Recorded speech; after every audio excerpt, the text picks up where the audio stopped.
శ్రీ గురుభ్యో నమః.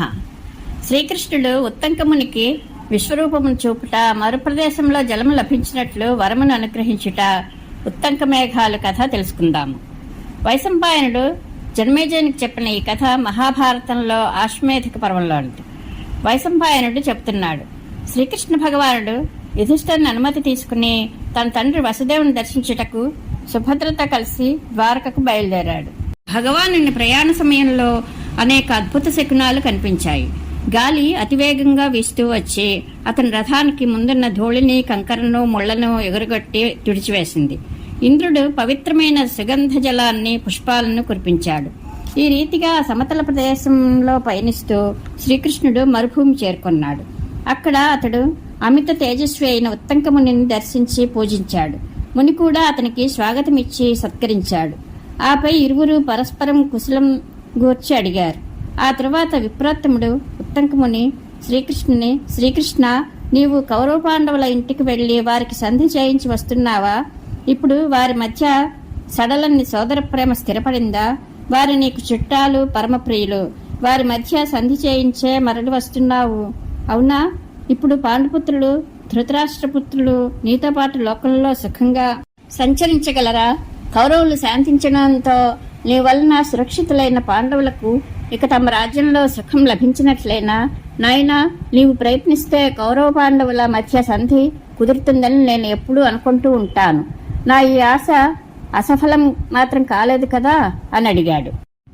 శ్రీకృష్ణ భగవానుడు, మహర్షి, నేను కౌరవుల వద్దకు వెళ్లి వారిని శాంతింపచేయడానికి గొప్ప ప్రయత్నమే చేశాను.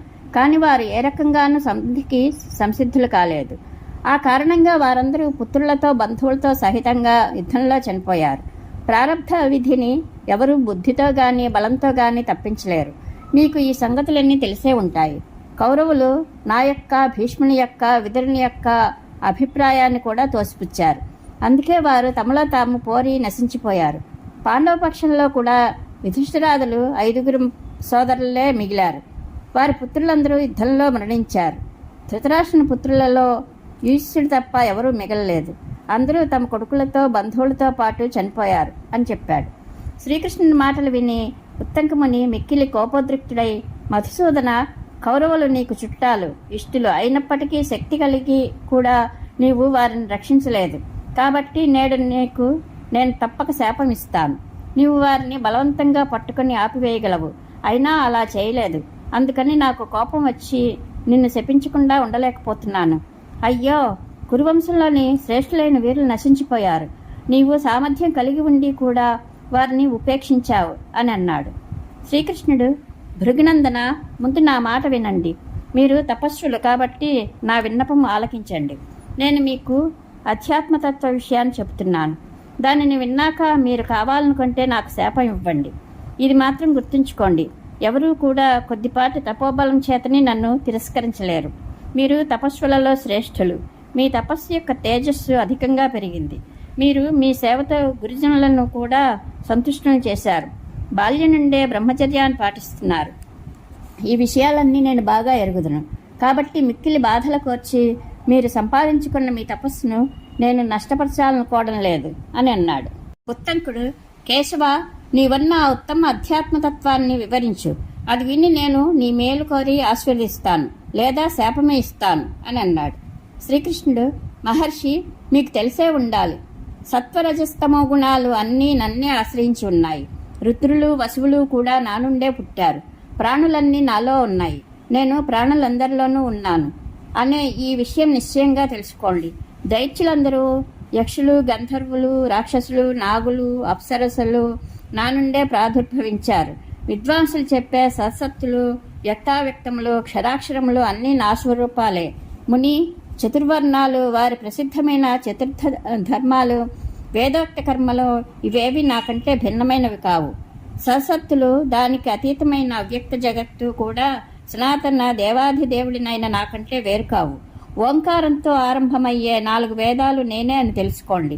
యజ్ఞంలోని యూపం, సోమం, చరువు, దేవతలకు తృప్తిపరిచే హోమం, హోత, హవ్య సామాగ్రి కూడా నేనే. అధ్వర్యులు, కల్పకం, సంస్కరింపబడిన హవిష్యం ఇవన్నీ నా స్వరూపాలే. మహాయజ్ఞాలలో ఉద్గాతులు ఉచ్చేశ్వర్యంతో సామగానం చేసి స్తుతించేది నన్నే. ప్రాయశ్చిత్త కర్మలతో శాంతిపాఠం మంగళపాఠం చేసే బ్రాహ్మణులు విశ్వకర్మలైన నన్నే సదా స్తుతిస్తూ ఉంటారు. సర్వప్రాణుల మీద దయ చూపడం అనే ధర్మం నా మనసు నుండి పుట్టిన జ్యేష్ఠపుత్రుడని తెలుసుకోండి. ధర్మరక్షణ కోసం, ధర్మస్థాపన కోసం నేను అనేక యోనులలో అవతరిస్తూ భిన్న భిన్న రూపాలతో, వేషాలతో ముల్లోకాలలోనూ సంచరిస్తూ ఉంటాను. విష్ణువు, బ్రహ్మ, ఇంద్రుడు అందరి ఉత్పత్తి ప్రళయాలకు కారణం నేనే. ప్రాణులందరి సృష్టి సంహారాలు నాలోనే జరుగుతాయి. యుగాలు మారినప్పుడల్లా ప్రజాక్షేమం కోసం నేను భిన్న భిన్న యోనులలో ప్రవేశించి ధర్మ మర్యాదను స్థాపిస్తాను. దేవయోనిలో అవతరించినప్పుడు దేవతలలాగే ఆచార వ్యవహారాలన్నీ పాటిస్తాను. గంధర్వయోనిలో అవతరిస్తే నా ఆచార వ్యవహారాలన్నీ గంధర్వులలాగే ఉంటాయి. అలాగే నాగులలో నాగునిగా, యక్షరాక్షసుల్లో వారిలాగే యథాతథంగా ఆచరిస్తూ ఉంటాను. ఇప్పుడు నేను మనుష్యునిగా అవతరించాను కాబట్టి కౌరవులపై నా శక్తిని ప్రయోగించకుండా ముందు దీనంగానే వారిని అర్థించాను. కానీ మోహగ్రస్తులైన కారణంగా వారు నా మాట వినలేదు. అనంతరం కోపంతో గొప్ప గొప్ప భయాలు చూపి వారిని భయపెట్టాను, బెదిరించాను. కానీ వారు అధర్మయుక్తులై కాలగ్రస్తులైన కారణంగా నా మాటకు అంగీకరించి సంధి చేసుకోలేదు. కాబట్టి యుద్ధంలో ప్రాణాలు కోల్పోయి ఇప్పుడు స్వర్గానికి చేరుకున్నారు. విప్రోత్తమ, మీరు అడిగిన దానికి సమాధానంగా ఈ విషయమంతా చెప్పాను అని ముగించాడు. ఉత్తంకుడు, జనార్దన, మీరు జగత్కర్తలని నేను ఎరుగుదును. మీరు నాకు ఉపదేశించిన ఈ జ్ఞానాన్ని నిశ్చయంగా మీ అనుగ్రహమే అనుకుంటున్నాను. ఇప్పుడు నా చిత్తం ప్రసన్నమై మీ పట్ల భక్తి పరిపూర్ణమైంది కనుక శాపం ఇచ్చే ఆలోచన లేదు. జనార్దన, నేను కొద్దిపాటిగానైనా మీ కృపకు అర్హుడిని అయితే నాకు మీ ఈశ్వరీయ స్వరూపాన్ని చూపండి. నాకు దానిని చూడాలని చాలా కోరికగా ఉంది అని అడిగాడు. వైశంపాయనుడు చెప్తున్నాడు, రాజా, ముని ఈ విధంగా ప్రార్థించగానే శ్రీకృష్ణ భగవానుడు ప్రసన్నుడై యుద్ధారంభంలో అర్జునుడు చూచిన తన ఆ సనాతన వైష్ణవ స్వరూపాన్ని కనపరిచాడు. ఉత్తంకముని ఆ విరాట్ విశ్వరూపాన్ని దర్శించాడు. దానికి పెద్ద పెద్ద చేతులు ఉన్నాయి. అది వేల సూర్యుల వల్లే దేదీప్యమానంగా ఉంది. అగ్ని వల్లే తేజవంతంగా ఉంది. ఆకాశమంతా ఆవరించి నిలిచి ఉంది. దానికి అన్ని వైపులా ముఖాలు కనిపిస్తున్నాయి. వ్యాపకుడైన పరమాత్మ యొక్క ఆ అద్భుత వైష్ణవ రూపాన్ని చూసి ఉత్తంకమునికి చాలా ఆశ్చర్యం కలిగింది. అతడు ఇలా స్తోత్రం చేయసాగాడు. విశ్వకర్మ, నీకు నమస్కారం.